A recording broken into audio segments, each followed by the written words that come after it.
Bonjour à tous et bienvenue dans cette nouvelle vidéo. Alors on va voir si je peux faire quand même cette vidéo sur les jeux de 3DO parce que j'ai un jeu qui déconne. Et j'ai fait déjà une vidéo sans ce jeu-là. Et si j'y arrive pas, eh bien je mettrai la vidéo que j'ai déjà enregistrée. Si j'y arrive, eh bien on va regarder celle-ci. Le jeu s'appelle Overdriving. Alors il marchait très bien quand je l'ai testé hier. Et malheureusement, il ne fonctionne plus. En tout cas, il a des bugs. C'est-à-dire qu'il tourne dans le vide, notamment à cet écran-là. Mais là, ça a l'air de fonctionner, puisque j'entends que ça. Voilà. Et ensuite, ici. Ok, donc ça fonctionne. On est parti. Alors, parce que j'ai quand même envie de vous le montrer, ce jeu. Qui est assez spécial parce que je comprends pas le but en fait. C'est pas un jeu de course de voiture ou quoi que ce soit, hein. Euh, Enfin, en tout cas, j'ai pas l'impression que ce soit un jeu de course de voiture. Voilà, donc vous avez plusieurs vues. Hop, vous avez la vue comme ça et la vue comme ça. Donc ensuite, vous pouvez choisir de mettre en mode parking ou en mode marche arrière ou en mode passement de vitesse. Passage de vitesse, mais après les vitesses 1, 2, 3, 4 se font automatiquement. Alors je vais me mettre en vue intérieure, si j'y arrive, c'est le bouton C, voilà. Donc la vue intérieure est quand même assez impressionnante pour l'époque, il ne faut quand même pas oublier qu'on est en 1994 ou 95, peu importe. Vraiment, la vue intérieure est quand même assez impressionnante avec l'aiguille qui bouge et tout à l'intérieur du cockpit. Voilà, de l'habitacle. Donc c'est quand même plutôt bien fait. La voiture, on a déjà vu pire sur PlayStation ou sur Saturn, voire même sur PlayStation 2, on a déjà vu des véhicules bien pires que ça. Au niveau des environnements, bah, écoutez, vous allez voir au fur et à mesure que je vais avancer que les décors vont changer. Enfin, en tout cas, les. Putain, l'autre il m'a cramé. Mais pourquoi j'avance plus là? Ah oui, non, mais putain, il faut que je passe les vitesses, merde. Merde. Il faut que je passe les vitesses. Je suis en mode automatique, mais normalement ça passait les vitesses automatiquement, je comprends pas. Parce que là, par contre, j'essaie de passer les vitesses. Oula, oula, là, attention. Alors, on peut avoir des accidents, hein, bon, c'est pas des accidents de fou, le réalisme n'est pas forcément là, mais pourquoi tout à l'heure il a fallu que je passe une vitesse, là, je comprends pas. Enfin bref, c'est pas grave. Donc là, je suis à 200 km/h ou 200 miles, ce qui serait pas du tout la même chose d'ailleurs. Non, je pense plutôt que là, je suis en kilomètre heure, hein. Oh là là, mais c'est une sorte de Need for Speed en fait, hein. C'est une sorte de Need for Speed d'avant-garde. Parce que j'ai entendu les keufs. Alors je ne connais pas du tout le but de ce jeu. Je ne sais pas ce qu'il faut faire. Alors j'ai bien vu qu'il y avait une voiture rouge. Et j'imagine que je dois faire la course avec. Ou qu'en tout cas c'est mon ennemi. Mais qu'est-ce qu'il faut faire quoi? Il n'y a pas de bonus. Il n'y a pas de piège. Enfin je veux dire, il n'y a rien. Donc je ne comprends pas vraiment l'intérêt de ce jeu. Après, au niveau de la maniabilité, ça se joue assez bien quand même, hein. Faut pas trop cracher dans la soupe. Et au niveau des bruitages, bon, on a plutôt l'impression d'entendre une tondeuse à gazon, mais bon, globalement, ça passe.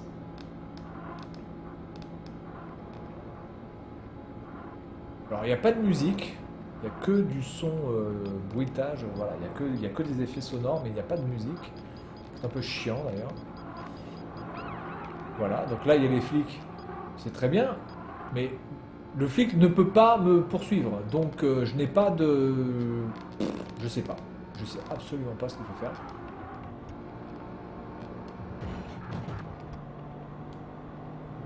Donc voilà, c'était un petit jeu de voiture que je voulais vous montrer et que j'avais eu du mal à montrer lors de ma première vidéo et que j'ai voulu refaire et par magie ça fonctionne. Voilà, donc on va s'arrêter pour ce jeu-là, Overdriving. On s'arrête et on va passer sur un autre jeu. On va passer sur un jeu qui est l'un des plus connus certainement de la machine, qui s'appelle Jex. Allez, c'est parti. Alors Jex, c'est un jeu de plateforme, plutôt bien fait d'ailleurs. Même si l'écran de sélection des mondes est assez merdique, le jeu en lui-même, qui est en 2D, est vraiment très joli et plutôt bien fait. Voilà. Donc je pense que je vais m'attarder sur ce jeu un peu plus, parce que c'est quand même l'un des jeux phares de la 3DO. J'ai aussi un jeu de football, mais que je ne vais pas vous montrer parce qu'il est complètement insignifiant, qui s'appelle, pour information, World Cup Special, qui est une version japonaise de 1995. Et je vous montrerai tout à l'heure un jeu de porte-avions qui apparemment serait une simulation. Voilà, bon, je pense que la simulation, le mot simulation est un petit peu exagéré, mais bon, c'est un jeu qui est assez rigolo, notamment parce que on est un avion, il faut arriver à atterrir sur un porte-avions et c'est un petit peu chaud. En tout cas, moi, j'ai pas réussi, hein. Allez, j'y vais. Je choisis ce truc-là. De toute façon, j'ai pas d'autre choix. Ensuite, je vais choisir le niveau là. Alors, je trouve ça pas vraiment très très joli. Ils ont voulu faire un effet, mais du coup, c'est assez moche. Et même là, le monde de sélection est franchement dégueulasse, quoi. Je suis désolé, c'est dégueulasse. Donc Jax, ben, il peut sauter, il peut s'accroupir, il peut donner des coups de queue en étant accroupi, il peut donner des coups de queue en l'air, il peut donner des coups de langue. Mais ça, honnêtement, pour l'instant, les coups de langue, j'ai pas vraiment compris à quoi ça sert.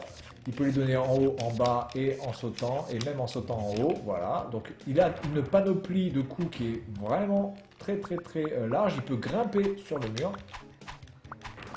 Voilà, et il va récupérer donc ces sauterelles là, ces sauterelles d'or, hein, j'en sais rien ce que c'est.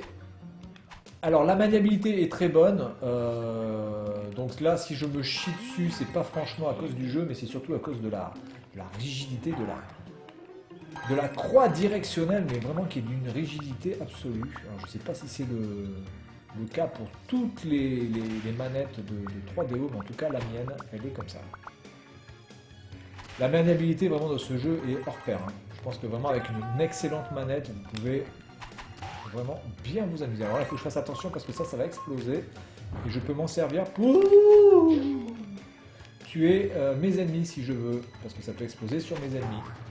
Donc si j'ai le bon tempo, je peux faire exploser ces trucs-là là, sur mes ennemis.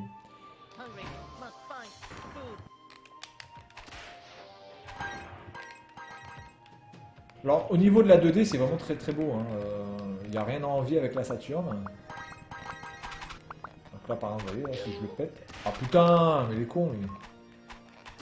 Voilà. Voilà.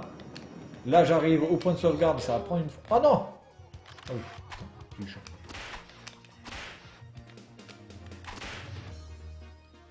Non, non, c'est vraiment du très très bon. Je comprends pourquoi ce jeu a été très très bien vendu sur la 3DO. Parce que vraiment, on prend du plaisir à manipuler ce lézard. Qui a une maniabilité vraiment très très correcte. Même plus que correcte. C'est quasiment au poil de cul, on peut le manier. Il n'y a pas de problème. L'inertie est bonne en plus. Ça va péter. Voilà. Bon, les effets d'explosion sont assez sommaire pour une machine qui se veut quand même beaucoup plus puissante qu'un méga CD. Ah oui, alors ça, comment je... Ah oui, je vais passer comme ça, parce que en saut, ça marche pas. Je ne peux pas tomber dans l'eau, évidemment, parce que je suis un lézard. Je savais pas que les lézards, c'était un problème pour aller dans l'eau, mais enfin bref. Et voilà, donc la fin du niveau. Donc Jax, vraiment, jeu excellent. Alors, on va passer sur un autre jeu, donc le jeu de porte-avions. Et puis on s'arrêtera là. Allez. Bon, par contre, le système de tiroir est franchement pas... ça marche pas au doigt et à l'œil, hein. Quand vous appuyez sur le bouton Open pour sortir le CD, putain, vous avez le temps d'aller aux chiottes, hein. Franchement gonflant, ça. Comment ça peut mettre autant de temps pour ouvrir un putain de chariot à CD, quoi. T'appuies, ça sort, quoi. Point. Je veux bien attendre une seconde ou deux le temps que le CD s'arrête, mais pas attendre 5 secondes pour que le CD sorte du chariot. Ça n'a aucun sens. Donc moi, ce que j'avais fait dans le jeu, parce que je vais pas m'éterniser trop sur ce jeu, parce qu'apparemment il y a un mode carrière, enfin Je dirais quand même que c'est assez complet, hein, voilà. Je vais faire juste le mode que j'avais fait par hasard en plus, qui est donc d'atterrir sur ce putain de porte-avions. Alors, c'était le challenge, voilà, c'était ça. Donc là, c'est assez joli, hein, franchement, c'est super beau. Quand je pense que le jeu, enfin le jeu, pas vraiment le jeu, mais le CD sur Ayrton Senna que j'avais montré, où on était dans une maison aussi, était extrêmement pixelisé. Là, l'intérieur, l'image est très très nette. Donc c'est vrai que quelque part, la 3DO était capable d'afficher des choses bien meilleures que la Saturn, voire même que la Dreamcast. Que la PlayStation. Voilà, donc là je me mets droit. Il faut que je descende. Alors il faut que je fasse attention parce qu'il faut que j'atterrisse avec le nez en l'air.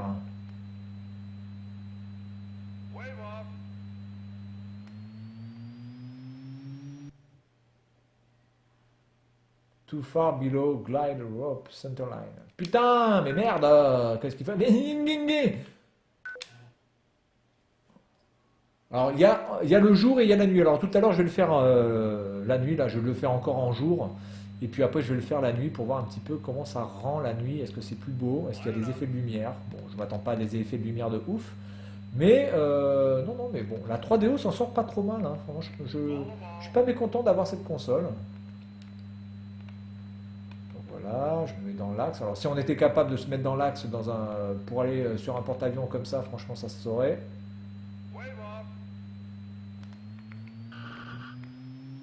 Mais comment tu veux que je... Il faut que j'appuie sur un bouton, c'est pas possible.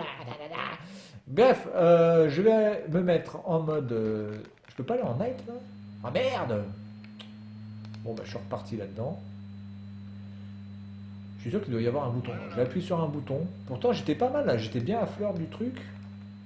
J'étais plutôt content de moi. J'avais fait bien... Oula, là je fais de la merde par contre. J'avais bien fait mon Tom Cruise.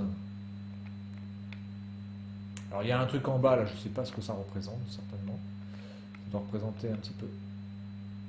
Voilà, mais là je suis pas trop mal là.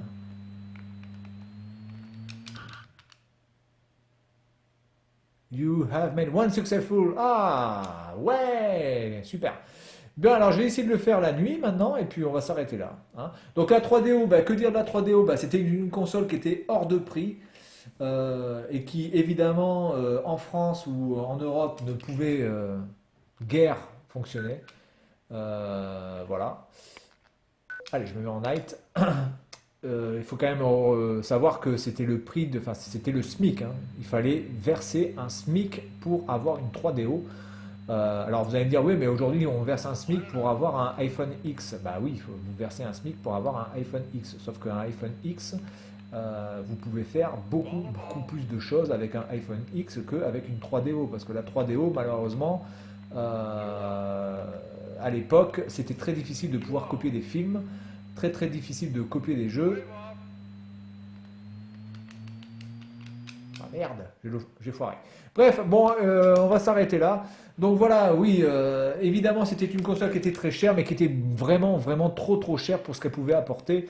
Alors que oui, un iPhone X à 1200 euros, c'est cher, mais avec un iPhone X, vous pouvez faire des photos, vous pouvez faire énormément de choses, vous pouvez téléphoner, vous pouvez envoyer des SMS, vous pouvez vous connecter sur des réseaux sociaux, vous pouvez aller sur Internet, vous pouvez faire des vidéos, extrêmement de choses que, évidemment, à l'époque, cette machine ne pouvait faire que musique, vidéo et jeux vidéo, mais vraiment de manière très naze. Voilà, donc là je vais me cracher comme une vieille merde parce que j'ai envie. Bon, la version de nuit est plutôt pas mal. Donc là il se crache pas, c'est dommage. Donc on se quitte là-dessus, fin du dossier, troisième vidéo, et puis j'espère que ça vous a plu. Et puis maintenant je vais essayer de faire des vidéos sur des jeux 3DO en version japonaise boîte.